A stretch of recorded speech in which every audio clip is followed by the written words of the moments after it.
Hi everyone. Again, my name is Evelyn. I am the CMO here at VisibleThread. Most of you, I hope, are joining us for another virtual session, so you know me already. And today I am really glad to have Karnita McElveen with us from ISCI to go beyond the compliance matrix. As always, before we start off, a little bit of our virtual session housekeeping. Our call will last about 45 minutes to an hour, and this, everyone, is really up to you. So we've left plenty of time for questions. So, you have the question panel over in your GoToWebinar control panel. So pop in your questions there and we'll go through them right at the end. I've also added a survey at the end of the session, so I would really appreciate it if you could complete it. One of the things I ask you guys for is what future topics would you like to see? And this is the last of the current season of the virtual sessions. There will be more in July. But I'd like, if you have ideas, if there's anything you would like VisibleThread to share in future sessions, please just drop me a note in the survey. I'd really appreciate it. And as always, we are recording today, and I will share the recording with everyone by email either tomorrow or early next week. So our speakers today, myself, as I mentioned, Evelyn Wolf, I'm the CMO here. If ever you have any questions for me, please feel free to reach out. And as I said, we're very, very excited to have Karnita with us today, VP of Operations and PMO at Information Science Consulting. And Karnita, I'm going to give you the mic shortly, and then you can run through your bio. But we're really, really glad that you're with us today. Thank you. Thank you. And you're going to cover quite a bit today. So we're in VT Docs, and you're going to be looking at document shredding and compliance. You're looking at readability, the responsibility matrix, compare docs and Excel sheets. So I think without further ado, I am just going to hand over the presenter rights to you. Now, this worked so well as we were doing our test. Here we go. And say we very much look forward to your presentation. And guys, as always, I'm going to turn my camera off now just to share some bandwidth, but I'm still here. And as I said, keep populating the question panel with your questions and thoughts, and we'll be going through them at the end. Karnita, please take it away. Great. Thank you, Evelyn. First, I just want to thank you and the VisibleThread team for giving me this opportunity to share my experiences and hopefully to help some of you better use VT Docs and, get to see how it actually helps. So, we're thrilled to have you. Okay. So as Evelyn mentioned, I'm going to talk a little bit today about how ISCI went from barely using VT Docs to now using it regularly for proposals, contracts, task orders, and in the PMO. I'm also going to let you know how it helped me free up time so I could jump into those things that I wanted to do professionally without letting go of things that I was responsible for as a proposal manager or the director of proposal operations, which was where I started with ISCI. So this is gonna be about how the tool works and what things we can use, the features we can use, but it's also gonna show you some of those personal benefits that can help you feel like a normal person as a proposal manager. So a little bit about me. I am a doctoral candidate. I'm focusing on organizational leadership. My background is in aerospace and defense, starting with my career in the military. I am a very versatile leader. I have, a BA in program management. I have a dual master's in operations management and human resource management. And like I said, I'm now doing my doctoral studies. one of the points of my my study is to develop leaders prior to them getting into positions, executive positions, because a lot of times people believe that you need the same skill sets in an executive position that you do in, you know, maybe as a director or a manager, and we all know that's not necessarily true. Additionally, I am a certified proposal manager through APNP, so that's a little bit about me. And then the other thing is, you know, one of my mantras is that when you set high expectations, people tend to meet them. If you set the bar low, people will just do just that. So, you know, to get excellence, you have to set high expectations. So before we jump into how we use VisibleThread, I'm just going to explain a little bit about my company so that you can understand how effective the use of VisibleThread, the VT Docs is. So basically, I'm actually a part of American Management Group, which is an enterprise shared services company. And basically, it's a central group of people with core functions like, you know, BD, we have a BD function, finance function, operations function, PMO function. So we basically use a shared services group to support the other 4 companies that are in the AMG family. And one of those companies is ISCI. So today, when I talk to you about some of the how I've saved time, I'm going to be talking a lot about my role in ISCI, which is more on the BD side, and as a program manager and the director of the PMO. So just so you guys understand. And then a little bit about those surrounding companies. ISCI is an SDVSB, which is a service disabled small business, veteran-owned small business. SDC is a woman-owned hub zone. DJW is a 8A small business, and American Motorcycle Training, AMT, is a small business. So as you can see, with this type of structure, you do need to be able to quickly break down things so that you can disperse information. And that's going to be one of the things I'm going to talk about with VT Docs, sorry. So let's start here. This is a story that I tell basically at the beginning of every type of training or any type of thing that I do where I'm trying to get people to think outside the box. So I'm gonna tell you a story about a little girl and the ham. No, she wasn't eating the ham. She was watching her mom prepare a ham for Thanksgiving. So the mom took the ham and she cut the back of it off, and she proceeded to put it in the oven. So the child said, "Hey mom, why are you cutting the back off of the ham?" And the mom said, I don't know, it's because that's what my mom used to do. So she calls her mom up and she says, "Hey mom, I just got a quick question. Why do you always cut the back of the ham off of before you put it in the oven?" And she said, I don't know. That's what my mom used to do. So then she calls her mom. They call the mom and she says, you know, and ask her the same question, "Why did you cut the butt off the ham before you put it in the oven?" And the mom said, "Oh, I did it because back then our ovens were too small for us to fit the whole ham in, so we had to cut it off." So the point is, the little girl asked the mom a question, which led her to go ask her mom a question and then her mom a question, which led to them finding out that they were doing something that was unnecessary. They didn't know the reason why it was being done.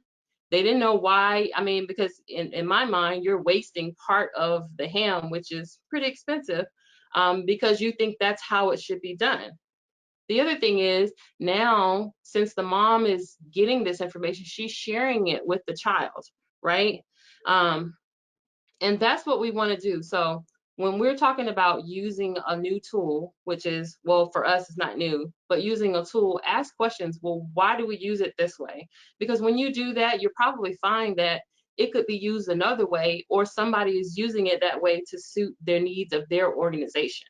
So we're going to talk a little bit about that.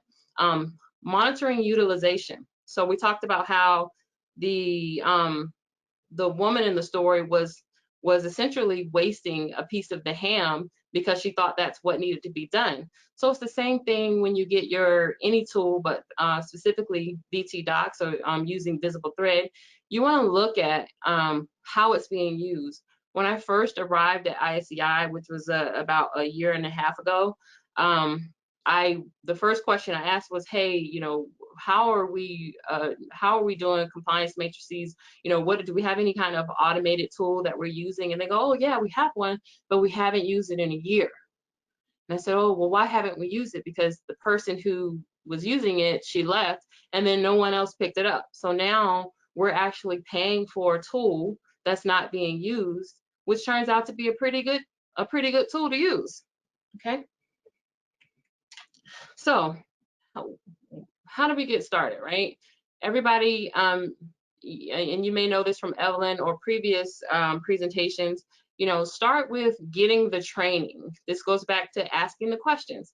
Take those opportunities to start with asking the question of how the tool is going to be used for you. So get the training. The VT team offers a recorded training session that you can take when you get the tool, which you can also, they'll give to you that you can go back and refer to when you have questions. Knowledge is power, understanding is even better, okay? Play with the features. Guys, this tool is very user-friendly. However, you do have to play with it. You have to get in it to understand how it works. For me, I was actually playing with the features prior to getting the training, so I was kind of familiar when I got the training, but I still was, lacked some understanding of how to use the dictionaries and how to customize it and things like that. So you do have to, play around a bit. And then the last one is make it your own. Like we talked about, the girl in the story and the mom, she's doing something just because that's what her mom did. And, I'm all for traditions, but, maybe you don't even want a ham. Maybe that's not the way you want to do it at all. Maybe you want to just run over to Honey Baked Ham and pick up a ham because it's going to save you time. And that's where we land on VT. We want to use it because it's going to save us time and free us up to do other things. Okay. So let's start here. So everybody, probably everybody knows, that, for as proposal managers, BD members, sales members, the big sell for this is the compliance matrix. We want to use the compliance matrix and to shred RFPs. It's the quickest, it's the fastest way that I've ever seen, and it's pretty awesome. Let's be clear.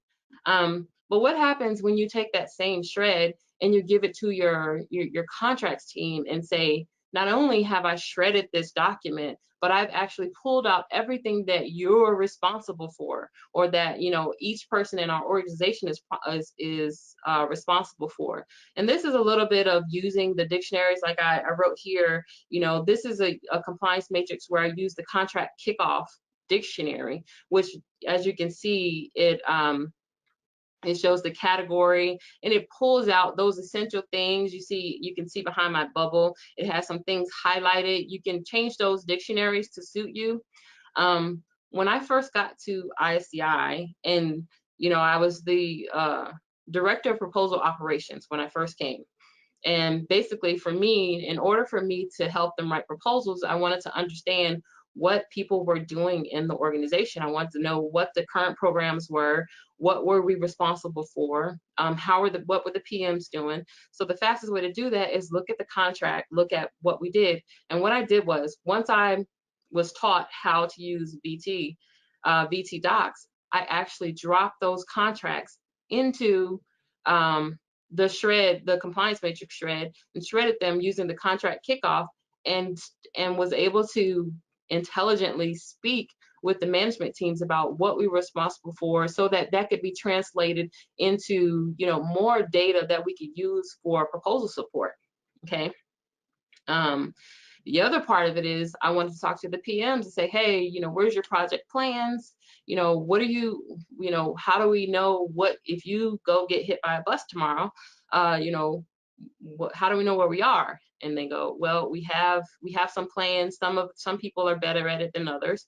So I said, okay, well, I think this tool can help you. So I started with And guys, I didn't do a lot of customization in the beginning. I literally would just do the starter matrix, and then I would just play with the editable document in Excel to help people get the gist of what they were responsible for. So you can imagine if I give you an Excel spreadsheet, it has what everybody's responsible for, and then I sort it and say, this is what you're responsible for, you might be kind of happy. One of the things that I did was I did a sample program plan for the PMs, which was kind of my my superstar move, where, you know, the big boss, which is my CEO, said, hey, you know, are you interested in doing something other than proposals? Because it seems like you have time. And I said, well, yeah, I have time. And yes, I would love to do that, because that's the reason I moved from, you know, the company I was with before, is because I wanted to, you know, have some opportunity for growth. And basically, when I did the review of the contracts and did a sample program plan, he said, I think we're not using you in the right way, so I would like to promote you. Now, guys, this is in a 6-month period where I started to view the whole organization and demonstrate to the management team that I understood how the organization functions, what people are responsible for, and how to track it. Because at the end of the day, the management team, the executive management team, they don't necessarily want to know every single detail of the day. They want to know, they want you to be able to track it, and they want to know where we are in a point in time. Okay. My other favorite thing, and I know you guys have really awesome people in your organizations, and no one ever forgets to use track changes, and everybody cleans up their reports, and they have new statuses for every meeting. But in my organization, it happens, right? So the first time someone forgot to use track changes on one of my documents, you know, the CEO, who, since we're a small business, is very in tune, and he's hands-on on everything. So he was very livid, because he was like, I now have to figure out what the changes were, blah, blah, blah. I said, no. Dun, dun, dun, dun. And I put my cape on, and I jumped into the dot compare, and I said, hold on one second, let me just do a dot compare really quick. And when I did that dot compare in 5 minutes, and it highlighted what the changes were, when I tell you, if you could, we're all remote, so if he could give me a virtual hug, he gave me one that day. The other thing is, as I mentioned, I am over the PMO as well. So, and I showed you the different organizations that I support in that role. So you have one company that does motorcycle training, you have one that does admin and professional services, you have one that does IT work, and you have one that does staff augmentation. So when I'm looking at reports so that I can brief the CEO, I need to make sure that people are giving me a new status. What do? I take the report that they send to me, and I compare it to their last one to see what has changed. Because I know you guys have really honest people and people with integrity, and that's not what I'm saying. I'm saying that, you know, people get pressed for time, and they think, you know, good enough will do. In our organization, it won't. So this was another one of the features that I really love. And of course, everyone knows when there's a draft RFP versus the actual, it saves so much time. You can just drop it in, and you literally in 5 minutes know what the changes were. Quickly brief your team if you've already started to build from the draft RFP, and make changes quickly to let people know if there's a deal breaker that's going to cause us to no bid, or if our draft was on track, or if there's any new compliance issues that we need to address. So this next one, guys, are you smarter than an 8th grader? Yes, most of us are, but guess what? People read at an 8th grade level, and on average. And also, people enjoy reading 2 grades lower than that. A study by the Nielsen Norman Group revealed that the same is true even for highly educated readers, executives, professionals like us, scientists, investors. Everyone wants it to be simple so they can understand it, okay? The first example that I have up here, and you probably won't be able to see it too well, but it was just a white paper that I just dropped into so that I could show this was written by the executive team, one of another VP and our CEO, and I just wanted to show them how quickly I could identify, some of the things that we needed to fix about it. And I tell you what, sending it in this format saying, hey, this tool that we have allowed me to go through this document in 5 minutes again and give you these highlights and have you go back and look at these sections without saying you're a terrible writer. Please don't write anything else. This is a great way to deliver the news of, hey, I know you thought this was like the best thing ever, but today it's a really confusing, it lacks clarity, conciseness, and here are some of the things that are highlighted here that you can change. You guys can see there's very long sentences, passive language, things like that. And when I tell you this was so well received by my team, by my executive team, that they, now they go, could you drop this in? Could you drop this in to see if it's for readability?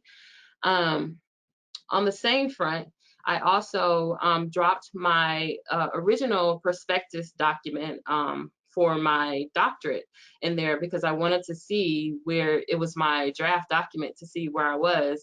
And of course, it's postgraduate level writing, so it's a little more complex, but still the same rules apply. No passive writing. If people want it to be concise, people want it to be clear. Does the reader understand what you're saying?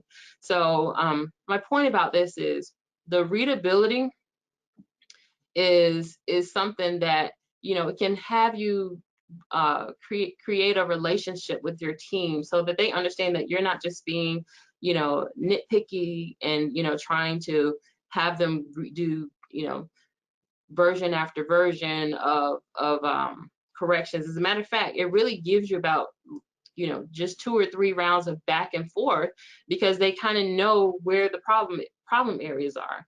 If it's things that are outside of the actual content, if you need to get your SME involved to get more, that's different. But when we're talking about just grammatical format, flow, those type of things, this is an excellent part of the VT Docs toolbox. Okay, the responsibility matrix, guys. I like to say it's rocket science, but it's not. It's literally use it for its core purpose. I used it to first assign who's who, but then I use it as the foundation for a RACI matrix. And I'm going to show you this. RACI is responsible, accountable, consulted, and informed. So I'm going to show you how I did that here. So on this first slide, this is straight out of VT Docs. I just used an old RFP, and I just, as you can see, the top row gives you, what everything is, but it has for those numbers starting at 1, 2, 3, 4, 5, 6. It has catalog management, marketing, compliance, staffing, identifying those departments that exist in your company. When I change it to a RACI matrix, I changed those so that it would be better suited for my organization. But you see those little X's basically identifies who's going to be responsible for that task, right? So guess what you already have? You already have the R in your RACI matrix. So you could literally take this, change your headers if you like, and then identify all the X's as the responsible for each of the tasks.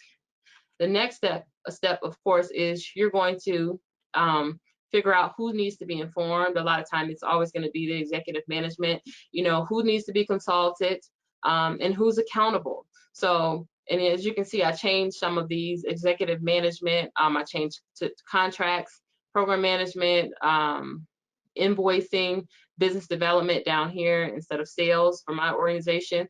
So this is something at an executive level that people appreciate, because I don't know how many times I've heard, I didn't do anything because I didn't know that I was responsible for that. Or you have, people like me, when people don't do things, I just automatically start doing it, which is sometimes appreciated, but sometimes people, feel like, hey, why are you stepping on my toes? So this is a way to help you be more effective. One, have a better understanding of where people are responsible, who needs to know, who do you need to talk to? Because when oftentimes, as proposal folks, people say, oh, you need to edit this technical section. They don't mean necessarily you need to do it, but you need to go and consult your SME, which is probably on the PM team, that is going to help you edit that technical section for content. Okay. So this is a really, really great tool if you're looking to move up and you want to demonstrate to your leadership that you understand how the organization should work. It doesn't always work the way we want to, but this demonstrates an understanding of how it should work. Okay. So what, Karnita? I know you guys are like, yeah. You made all this up. I didn't. So when I first got to the organization, I was just using the tool for strictly proposal purposes, and that started to free up so much time that I was able to spend time with the PMs and start looking at, reviewing what we were doing to see how I could help, which resulted in my promotion to being the director of proposal operations to the director of the PMO. Okay. And I was still doing my job with proposals because that's the kind of time that it freed up for me. And I'm going to show you guys a little bit of some statistics on that. Secondly, I mentioned when I used the dot compare feature, that brutal, oh, this is horrible writing, when you give feedback when you try to give feedback to your team, hopefully you don't say it like that, but having something to say, hey, this is what this tool says that we need to fix, that started the conversation with having more frequent conversations with my CEO, because again, my CEO is hands-on. He's the guy, he's involved in everything. So I started to have, talk with him, which gave him insights into my ability to use the tools, right? And like I said, I joked around about the save the day, but when you're talking about someone who has so many things on their plate and you can take a little bit of time off by just using a tool that they're paying for, they tend to like you for that. And I mentioned this one too, my use of the responsibility matrix to create a RACI matrix, that's really, for me as an executive now, and, as I've seen over the years, that is something that really helps demonstrate your understanding of the organization, right? And your understanding of how personnel support the organization, so that you can take the weight off sometimes, because a lot of times people want to have conversations with the executive team because they're not understanding what they're supposed to be doing. And that goes along with setting expectations and management. But still, you still have questions sometimes. This is a way to demonstrate your knowledge of the organization and how it's supposed to run. Okay.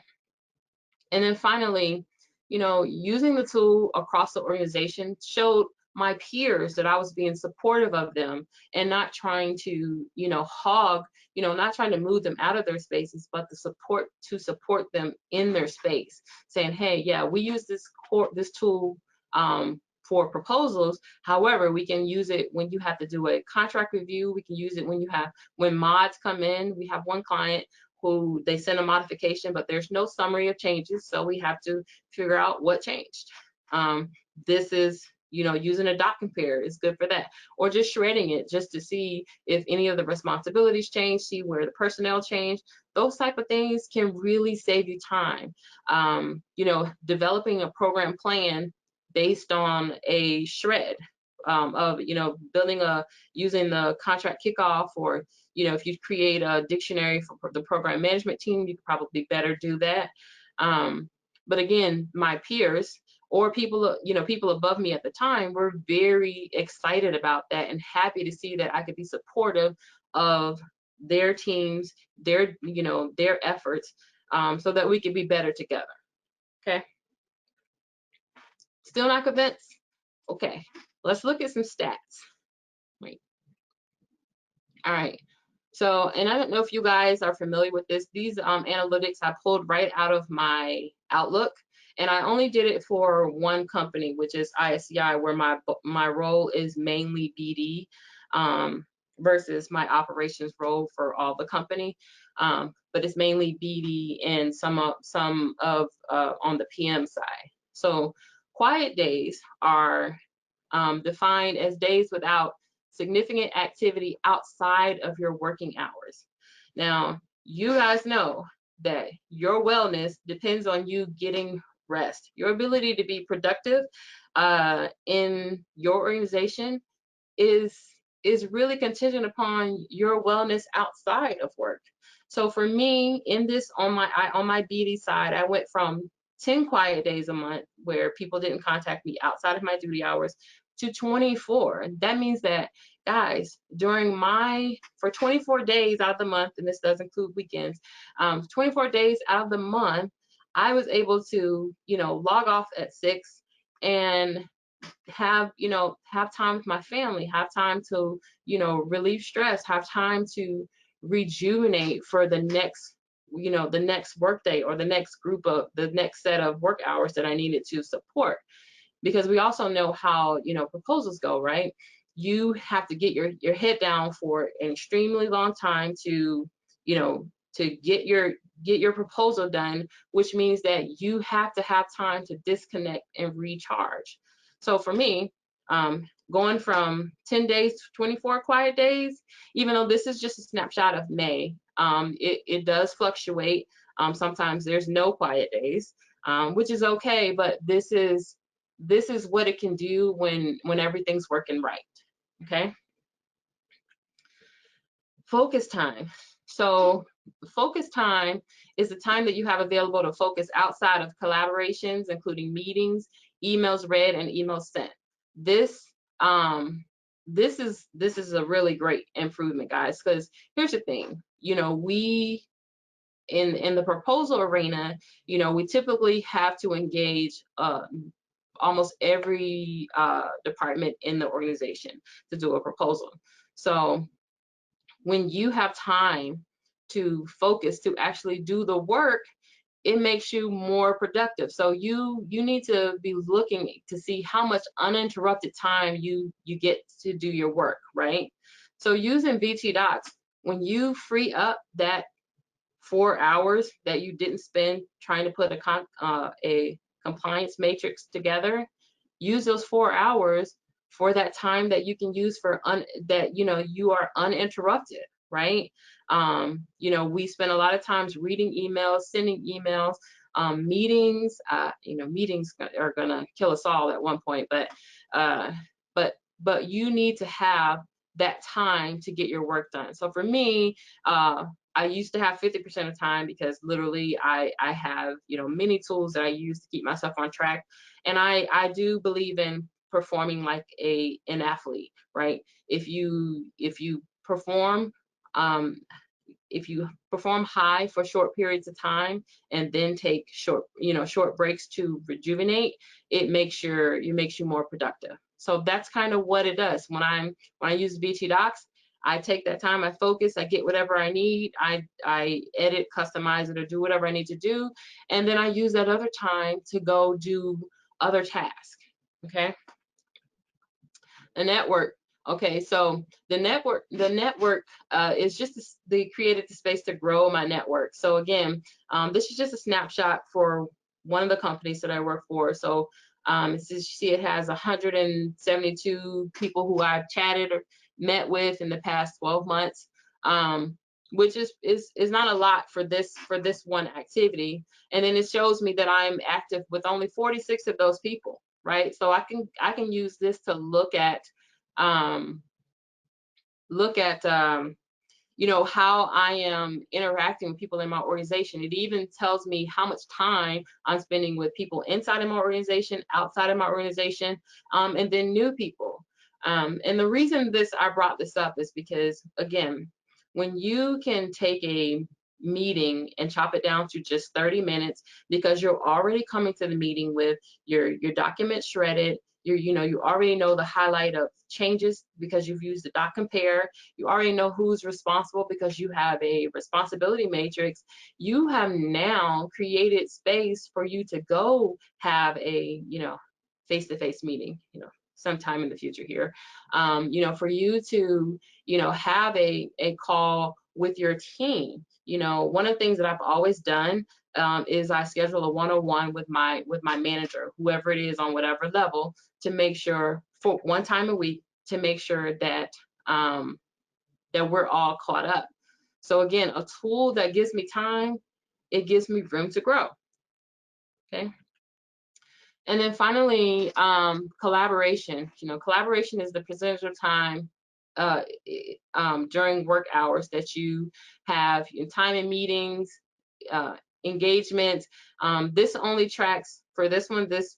Our Teams works on another email address, so it doesn't show those stats. But it says I typically have 5% of my week is spent in meetings. That's about 3 hours a week in meetings, and I have 4 standing meetings a week, and the other ones are ones that people just pick up and pull me into. The reason this stat is important is because of what I just talked about. When you can come to a meeting with your documents already shredded, with your, knowing what the changes are, knowing, with some tool to give you feedback, i.e. the readability report, it cuts down on the time that you have to go back and forth with, hey, did you see it in this document? Did you see it in that document? Oh, did you read that too?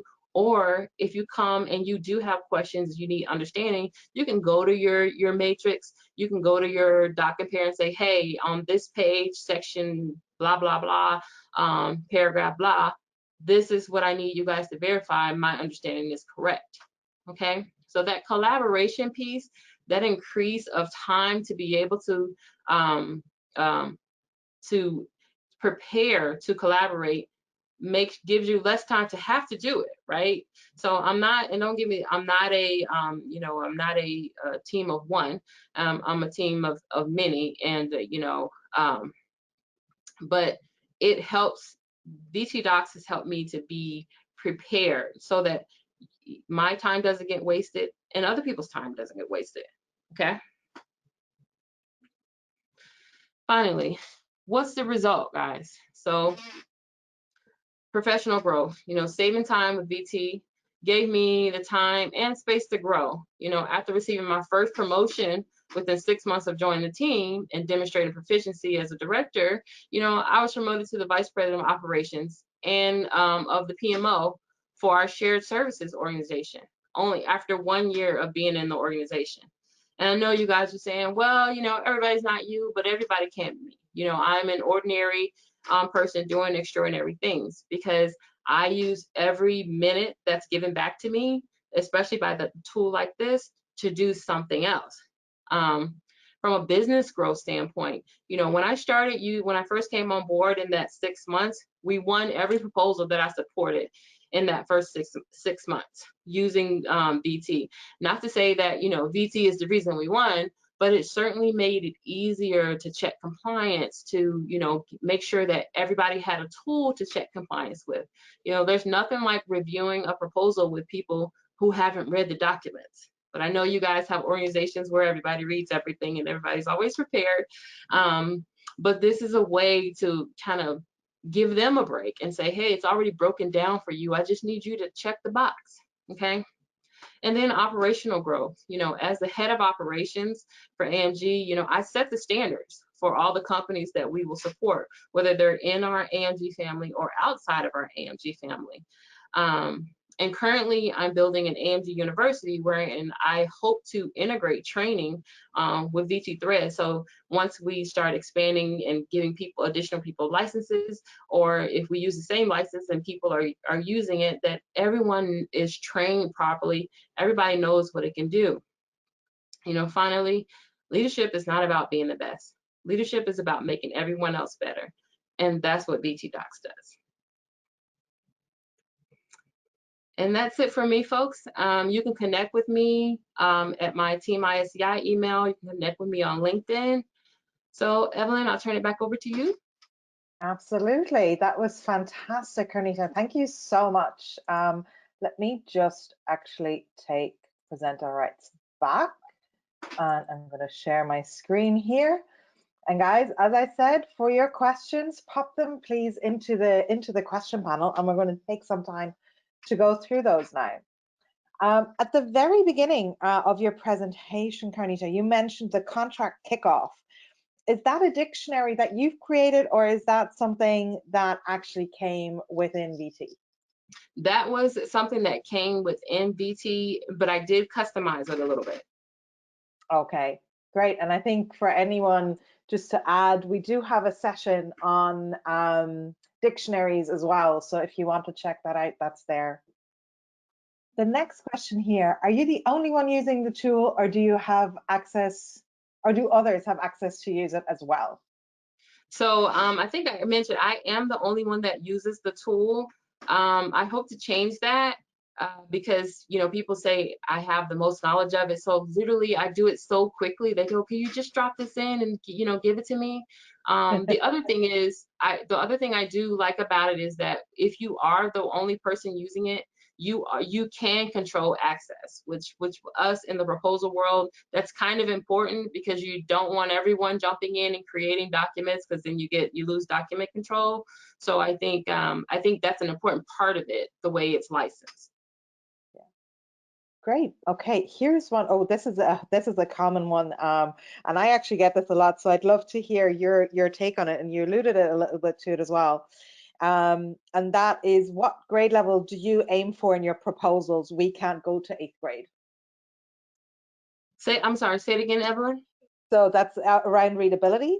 What grade level do you aim for in your proposal responses? We can't go to 8th grade level.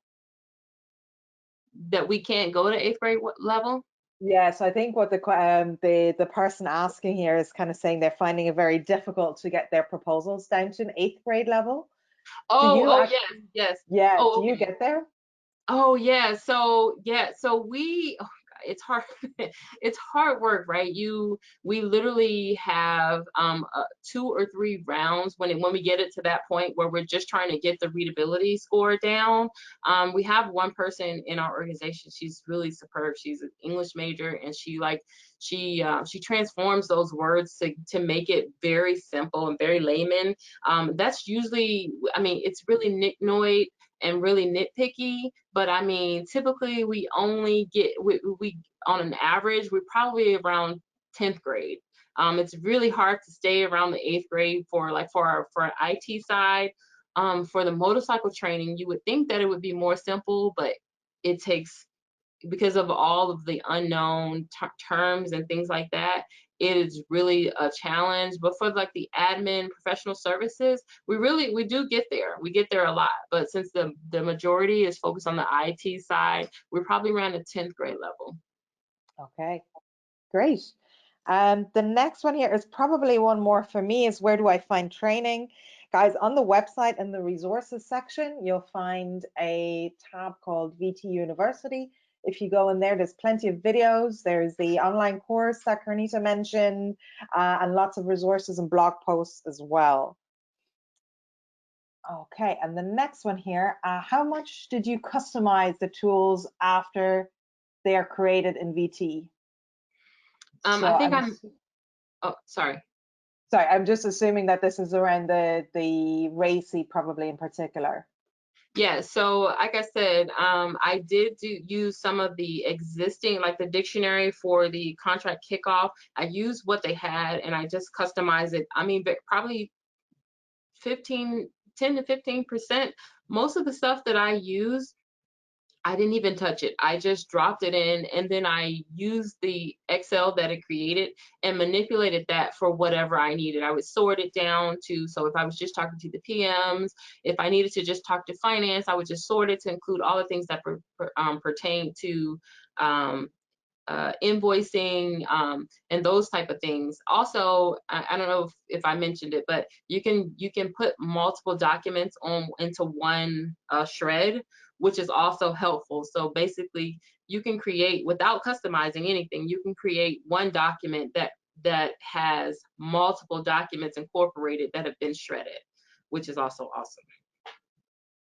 Okay, fantastic. I think that answers that question because it was just a follow-on, because we were talking about the RACI first, and then the follow-on question came Okay. whether that works in the compliance matrix as well. Mm-hmm. And that is here too. Oh, here's something very lovely that I'm going to read out to you. If we could bottle your energy and motivation, we could do so many amazing things. I bet it's contagious to those around you. Thank you very much. Yeah. And I can only agree. Okay, great. I think they're all the questions, guys. If there's anything else, just pop it through now. Also, if you've got any follow-on questions, again, leave them for me in the survey at the end. And so I will say for now, thank you so much for joining us. And Karnita, thank you so much for being here with us today. This is a great presentation. I think everyone on the call will have found it incredibly useful.